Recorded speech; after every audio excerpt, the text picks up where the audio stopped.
Olá, como você está? Eu desejo que você tenha paz, que você tenha alegria, que você tenha o coração cheio de gratidão. Está escrito na primeira carta do apóstolo Paulo aos Tessalonicenses, no capítulo 5, versículo 18: Em tudo dai graças, porque esta é a vontade de Deus em Cristo Jesus para convosco. Em tudo dai graças. É possível isto? Em tempos como os que estamos vivendo, com tantas notícias tristes, algumas delas ou muitas delas até alarmantes, notícias que nos apresentam um cenário ao nosso redor, uma realidade ao nosso redor de aflição, de expectativas, de confusão, de angústias. É possível em tudo dar graças?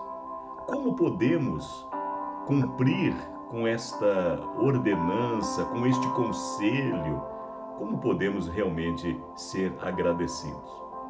Normalmente as pessoas, quando dão conselhos a outra para que elas deem graças, para que elas agradeçam, as pessoas falam assim: olha, dê graças, mesmo nessa situação difícil que você está passando.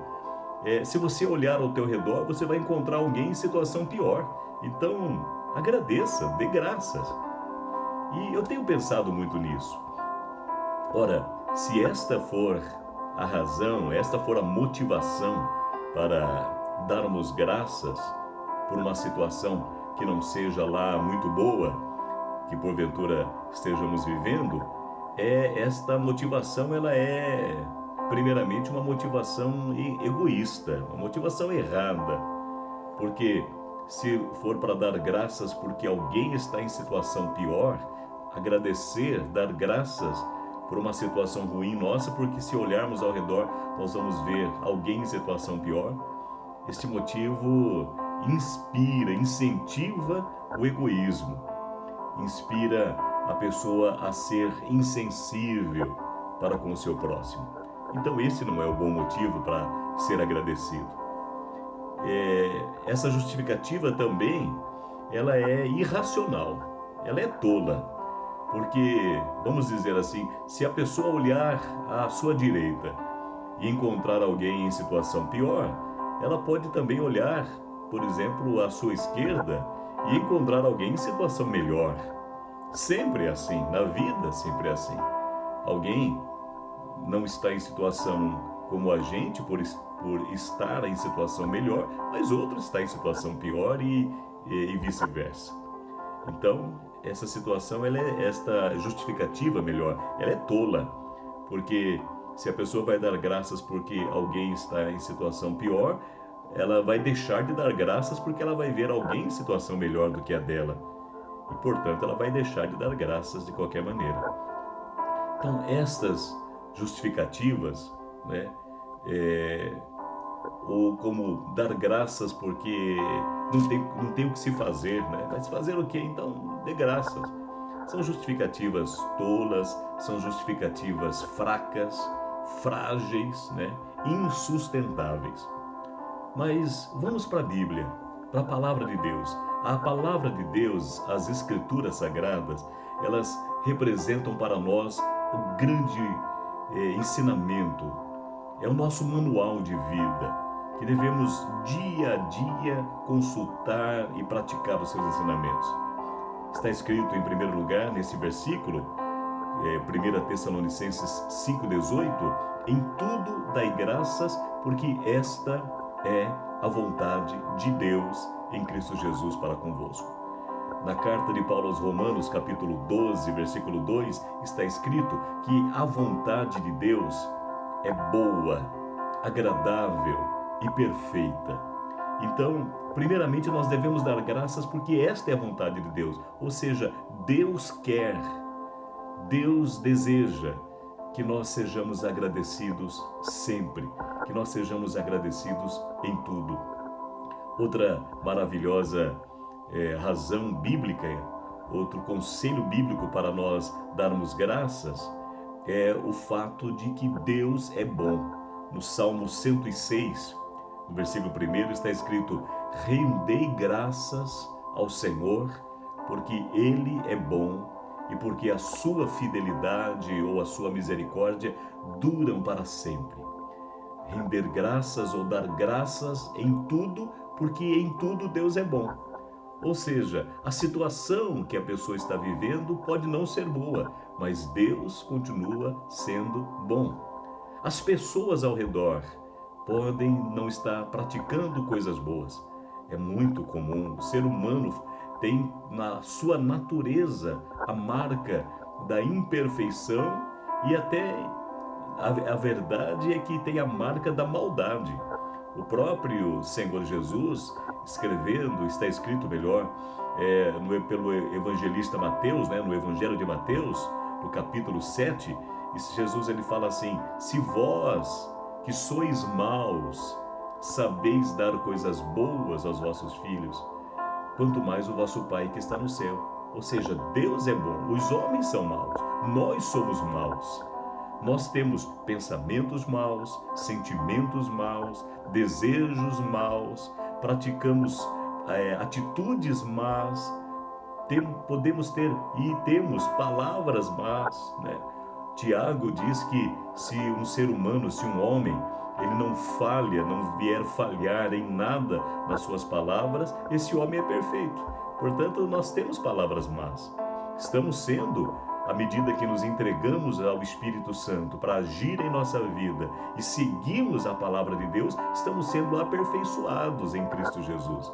Quando um ser humano decide entregar a sua vida inteiramente a Jesus, reconhecendo Jesus como Senhor da sua vida, o Espírito Santo começa a agir no seu viver, através dos ensinamentos das Escrituras Sagradas, e esse é o processo que nós chamamos de conversão, ou um processo de aperfeiçoamento.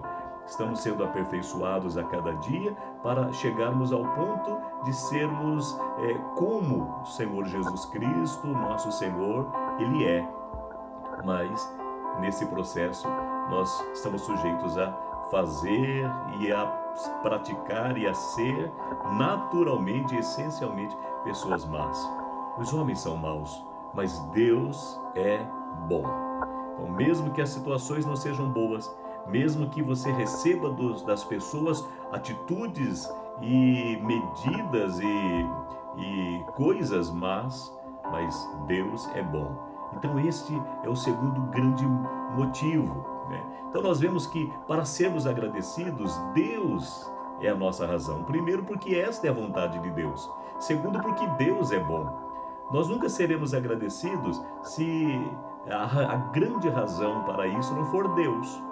Nós não vemos a grande razão como Deus, porque Deus deseja, porque Deus quer, porque Deus é bom. Se nós começarmos a procurar razões em nós mesmos, nas pessoas e nas situações, nas coisas ao nosso redor, nós não seremos em tudo agradecidos. Nós não vamos dar graças em tudo.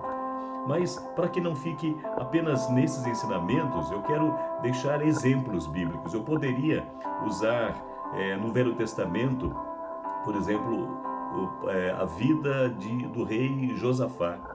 Josafá estava enfrentando uma grande batalha contra inimigos terríveis, e a Bíblia nos diz que depois que ele recebeu a palavra, a certeza da parte de Deus, que Deus estava com ele e que ele com o seu exército seria vitorioso, Josafá colocou cantores, pessoas que adoravam a Deus à frente do exército, gritando, cantando, dizendo: rendei graças ao Senhor, porque Ele é bom, porque a sua bondade dura para sempre.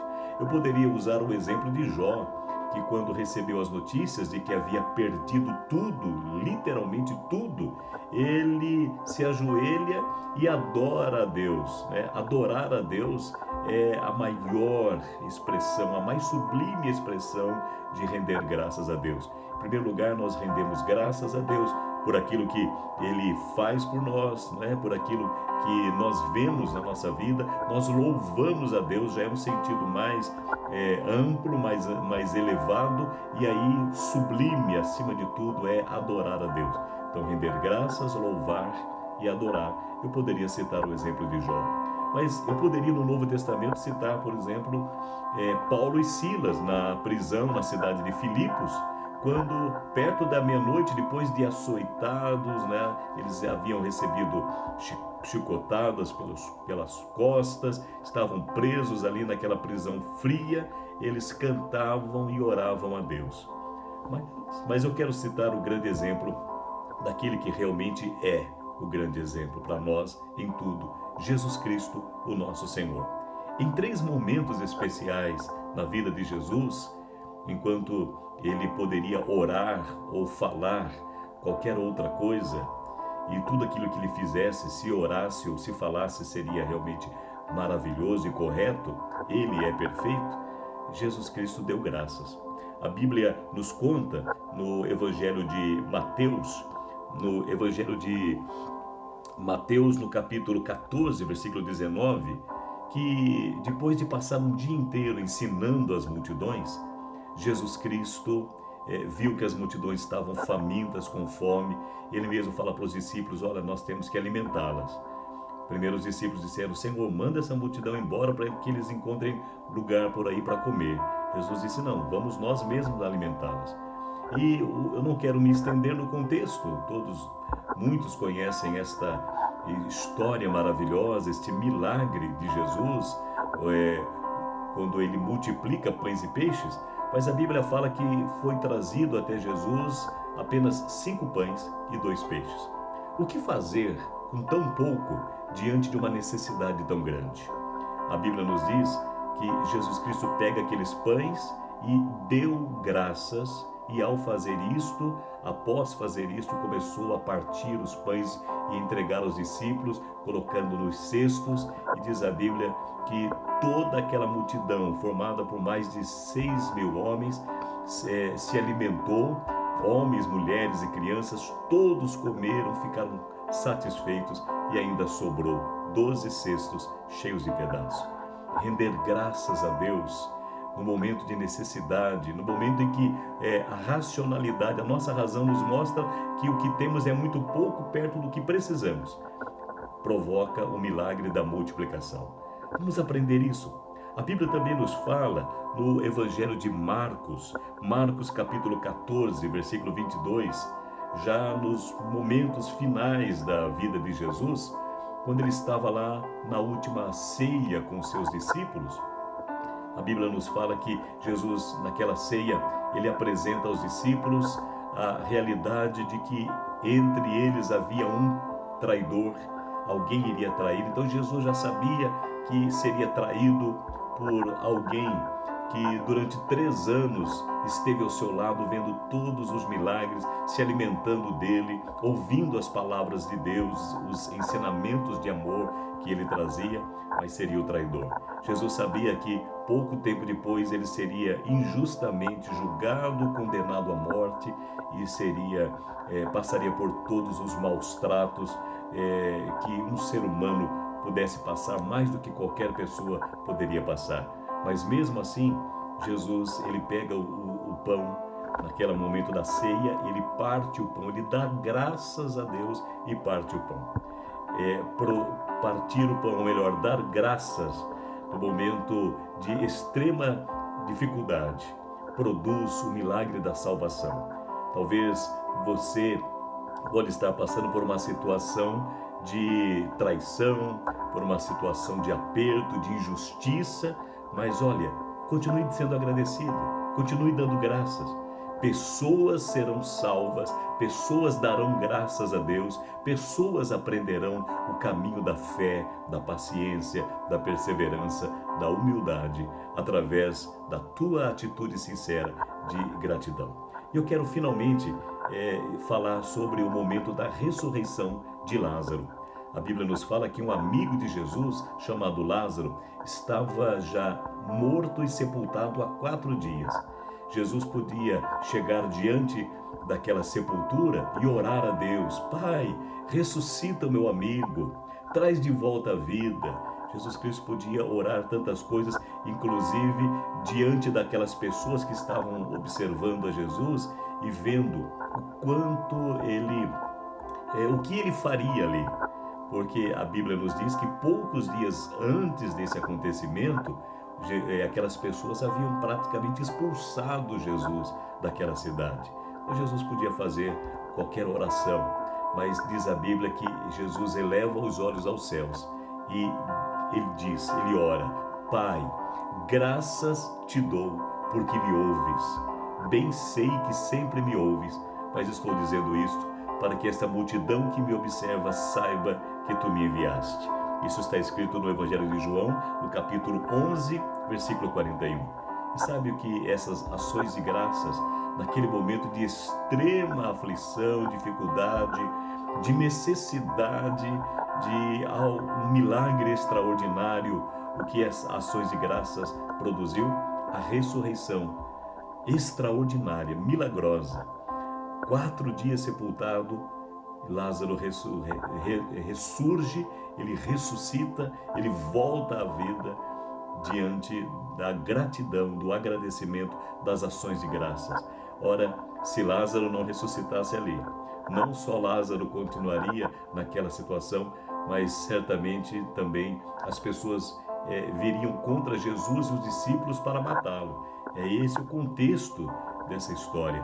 Mas naquele momento em que Jesus poderia fazer qualquer outra oração, ele dá graças. Então, eu quero que você fique com esta palavra neste dia. Em tudo dai graças, porque esta é a vontade de Deus em Cristo Jesus para com a tua vida. Em tudo dai graças ou rendei graças ao Senhor, porque Ele é bom. E a bondade, a fidelidade do Senhor dura para sempre. E fazendo isto, é um exercício que nós temos que fazer, não é algo natural. A nossa natureza humana não vai nos levar a dar graças. A nossa natureza humana quer nos levar a murmurar, a reclamar, a criticar, a sermos ranzinzas, insatisfeitos sempre. Mas a ação do Espírito Santo em nós nos ensina a darmos graças. E aí temos os milagres para receber como Jesus. O milagre de ser ouvido por Deus, o milagre de ver coisas extraordinárias acontecerem, o milagre da multiplicação, o milagre de vermos pessoas sendo salvas, sendo tocadas pelo poder de Deus, através da nossa atitude de gratidão. Deus te abençoe, em nome de Jesus. Se esta mensagem se constituiu numa bênção, foi uma bênção de Deus para a tua vida, se você ainda não está inscrito, se inscreva no nosso canal no YouTube.